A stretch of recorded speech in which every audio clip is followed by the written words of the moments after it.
This process will be to perform a Kopkit change on this PulsaPro 680 pump. Remember to always adhere to site safety regulations and wear all appropriate safety equipment. Before working on any PulsaFeeder pump, please be sure to lock out, tag out your motor, relieve the pressure in your system, and drain all suction and discharge lines before performing any work. To perform a Kopkit change on this pump, we are going to remove the suction and discharge valves of this pump as well as the reagent head of this pump. And that way we can achieve changing out the diaphragm as well as the valving and the Teflon or Viton O-rings.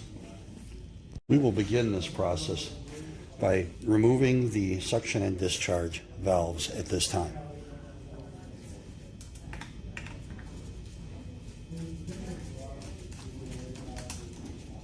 I'll continue this process and we will go from there.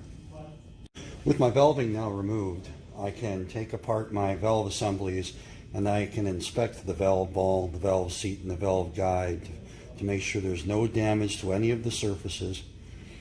And I can remove my Teflon, in this case, O-rings, and replace them with new ones from the Kopkit.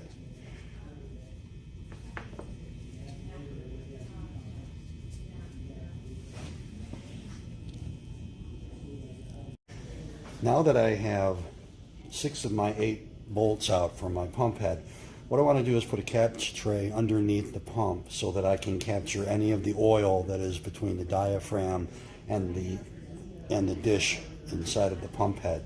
So I'm going to leave these 2 top bolts in, then I'm going to loosen them slightly so that I can tip the pump head out, and any of that oil that's in the hydraulic side of the pump will be expelled and it will travel into the dish here.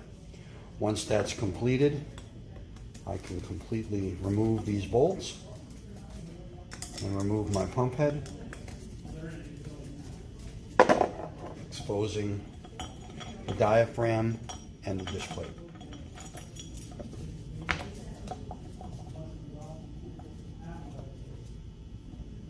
There we go.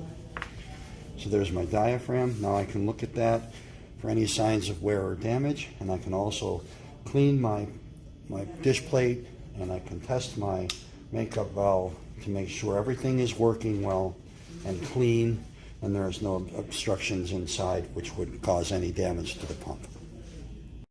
Okay, I've now removed the diaphragm. I've cleaned up my reagent head so it's ready for a new diaphragm. I've made sure my dish plate is good. I've got my Kopkit parts pulled out of the packaging and I'm ready to put everything back together. So I'm going to start with my diaphragm. I'm going to set it inside, and then I'm going to bolt this down so that that's ready to go. Then I will take my O-rings for both of my valves. I'll put the new ones in.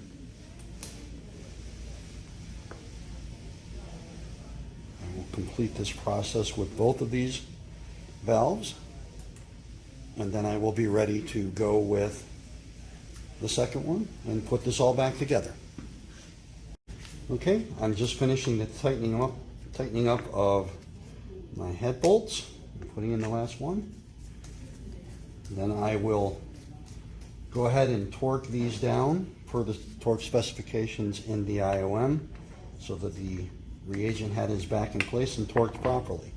The next step will be to reassemble my connection assemblies and my valving. Please take note that there is a directional arrow on your valves, and you're going to want to make sure that when you reassemble your pump that your valve arrows are facing in the direction of flow, in this case from suction to discharge. So I'm going to go ahead and I'm going to put these assemblies back together and I'm going to torque them down accordingly.